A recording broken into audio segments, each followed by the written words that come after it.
zaman yang modern ini, gangguan jiwa menjadi salah satu masalah utama yang dihadapi oleh beberapa orang. Berdasarkan catatan World Health Organization atau WHO, 450 juta orang di dunia mengalami gangguan kejiwaan, dan 66 juta diantaranya mengidap bipolar disorder. Salah satu gangguan jiwa yang seringkali kita temui ialah bipolar disorder. Bipolar disorder seringkali disalahartikan oleh masyarakat, seperti pada pagi hari merasakan bahagia dan pada malam harinya merasakan sedih. Pada kenyataannya, bipolar disorder tidak sesimpel itu. Bipolar merupakan gangguan mood di mana seseorang mengalami dua fase perasaan yang ekstrim dan saling berlawanan, yaitu merasa sangat senang atau biasa disebut dengan mania, dan merasa sangat sedih atau depresi dengan timing tertentu. Lebay banget sih lu, bisa biasa aja gak sih? Moody banget sih lu. Banyak masyarakat yang belum sadar akan gangguan ini, karena masyarakat biasanya menganggap hal ini sebagai hal yang wajar ketika melihat penderita yang berada dalam episode panik, dan seketika berubah menjadi depresi. Karena mereka mengira penderita sedang dalam kondisi lelah setelah melakukan aktivitas yang berlebihan. Jika penderita bipolar terus mendapatkan pengabaian dari lingkungannya, tak memungkiri menjadikan dirinya semakin terancam hingga memiliki keinginan untuk mengakhiri hidupnya. Lantas, bagaimana seseorang penderita bipolar harus hidup berdampingan dengan bipolarnya? Kali ini, seorang narasumber akan membagikan kisahnya hidup berdampingan dengan bipolar.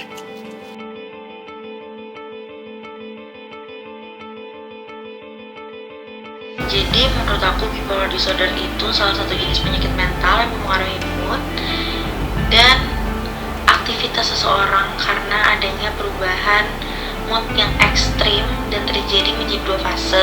Itu yang pertama ada fase depresi dan yang kedua itu ada fase manik dalam kurun waktu minimal 4 hari dalam periode tertentu.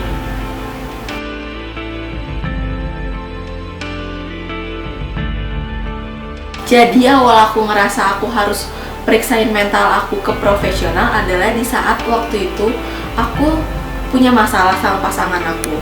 Aku berantem sama pasangan aku lewat telepon. Dan saat itu aku nangis. Aku sedih banget. Aku marah-marah sama dia. Aku nangis-nangis yang sampai meraung-raung, gak mau ditinggal dan kawan-kawannya. Tapi tiba-tiba pasangan aku matiin teleponnya begitu aja secara sepihak, dan di situ aku cuma diem. Habis itu aku nggak ngerasain apapun. Aku ngaca ke kaca, aku ngeliat ke kaca, aku diem aja dan aku nggak ngerasa apapun. Aku cuma senyum. Dan di situ aku sadar kalau misalnya ada yang nggak benar sama mental aku, sama diri aku. Dan akhirnya aku mutusin buat periksain jiwa aku ke profesional karena alasan tersebut.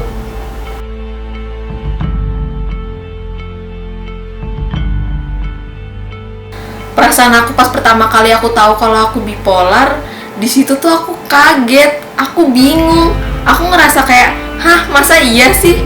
Seriusan? Masa iya gue kayak gini? Di situ aku masih nggak percaya. Di situ aku juga masih kayak nggak bisa nerima diri aku. Aku masih bingung banget sama keadaan dan eksplanasi yang dikasih sama psikiater aku. Tapi dengan seiring waktu, psikiater aku ngasih penjelasan-penjelasan, dan itu penjelasan-penjelasan yang logis. Dari situ aku mulai nerima sama keadaan aku yang kayak gini.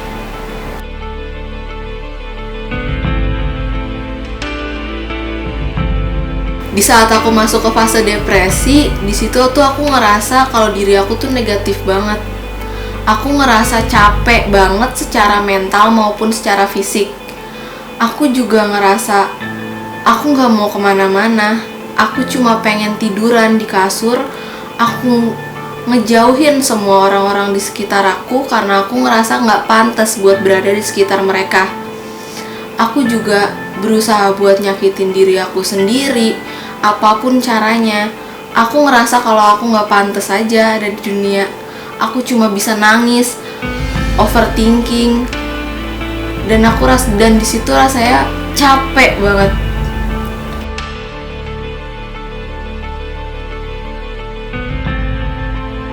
Fase manic tuh menurut aku fase yang menyenangkan ya, karena di situ tuh rasanya energi aku tuh banyak banget. Aku ngerasa bahagia banget, aku ngerasa seneng banget, aku ngerasa semangat, aku bisa ketawa ngakak-ngakak, aku rasanya tuh kayak bebas banget, kayak aku tuh dipenuhi sama hal-hal yang positif di situ. Tapi di sisi lain, aku tuh ngerasa kalau misalnya otak aku tuh nggak bisa berhenti kerja. Jadinya aku tuh pengen ngelakuin semua hal, kayak semua hal tuh bisa aku kerjain. Aku harus ngelakuin ini itu.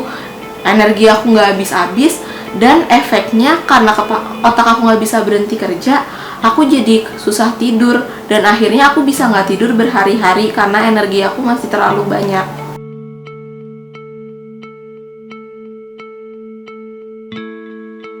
Jadi titik terendah di hidup aku itu waktu itu posisinya pas banget aku lagi masuk ke fase depres.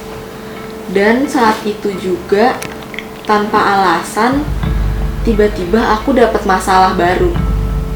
Dan masalah itu tuh bikin aku jadi nggak mood ngapa-ngapain, aku jadi nggak mau makan, aku capek. Dan lama-lama hal itu tuh jadi bom waktu buat diri aku sendiri. Dan akhirnya meledak. Di situ aku ngerasa marah, aku ngerasa sedih. Di situ aku nggak bisa berpikir dengan jernih. Di situ aku mikir aku cuma pengen nyakitin diri aku. Di situ aku nyari hal-hal yang bisa aku sakitin. Aku ngerusakin barang-barang yang ada di sekitar aku. Aku nyakitin diri aku. Aku berusaha buat nyakitin tangan aku, leher aku, kaki aku, dan badan. Dan aku yang lainnya sampai jadi korban karena rasa marah yang aku punya dan rasa sedih yang aku punya. Di situ juga aku tuh ngerasa capek. Aku ngerasa kayak aku pengen banget cepet ngakhirin semuanya. Di situ aku udah nyerah banget. Aku ngerasa aku udah nggak sanggup sama tanggung jawab kepada diri aku sendiri dan tanggung jawab aku yang lainnya. Dan di situ aku mikir, aku pengen lompat, aku pengen terjun, dan aku udah bener-bener di ujung. Di situ fase paling rendah aku yang dimana aku hampir nggak bisa ngontrol diri aku.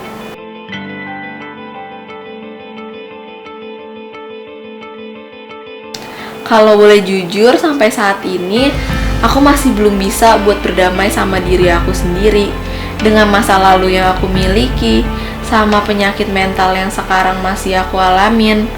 Tapi aku pelan-pelan berusaha buat belajar nerima diri aku sendiri. Cuma mungkin masih belum bisa maksimal. Dan sekarang aku masih proses buat nerima hal-hal tersebut, untuk ngejadiin diri aku menjadi diri aku yang lebih baik dan bisa nerima diri aku apa adanya dan segala kekurangan aku.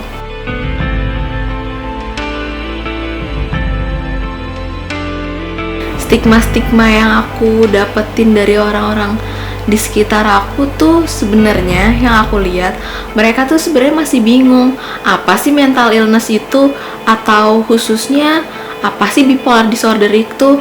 Makanya mereka tuh kayak masih bingung gimana caranya nanganin yang baik. Mereka juga masih bingung harus memperlakukan aku kayak gimana. Akhirnya aku bisa bilang kalau misalnya mereka masih jauh dari kata ngerangkul. Tapi alhamdulillahnya di satu sisi mereka sebenarnya support. Mereka nggak kayak semena-mena bilang apa sih lo gila, lo nggak jelas, lo kenapa deh gitu. Tapi mereka tuh lebih ke arah kayak, ih lo kenapa, ya udah sini gue bantuin, gue perlu bantuin apa. Jadi mereka lebih aware aja sama aku dan keadaan aku. Dan di situ aku ngerasa bersyukur banget ada di lingkungan yang nge-support aku.